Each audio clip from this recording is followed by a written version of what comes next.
we're talking penalties after the round 2 WSX Abu Dhabi stop, and pretty much all of them involved that guy right there, Vince Friese, because obviously why would they not?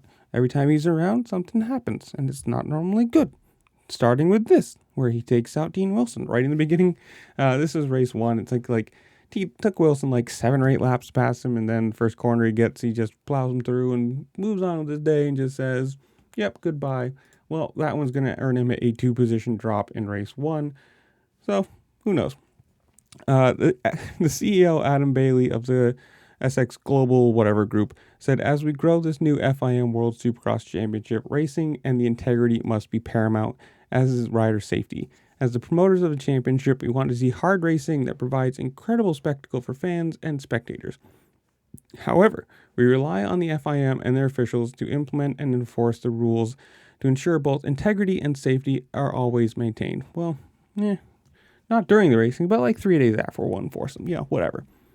A little interlude here. Mitchell Oldenburg also got a big one. He got disqualified for the whole night, apparently. Or maybe the whole night, I don't know. It says disqualified after entering the mechanics area backwards in WSX race 3. So I don't know if that's just for race 3 or for race the whole night. I don't actually remember. And there's a little replay again of the first penalty for Friese. The second penalty comes from this right here, where Fz8 comes up close to him, pushes him off track, and Friese says, yeah, screw you, peace, I'm gonna move on. That one also has earned him a 2-position penalty for leaving the track and gaining an advantage in WSX race 3. Oh, the first one was position penalty for dangerous riding in race 1 for taking out Wilson.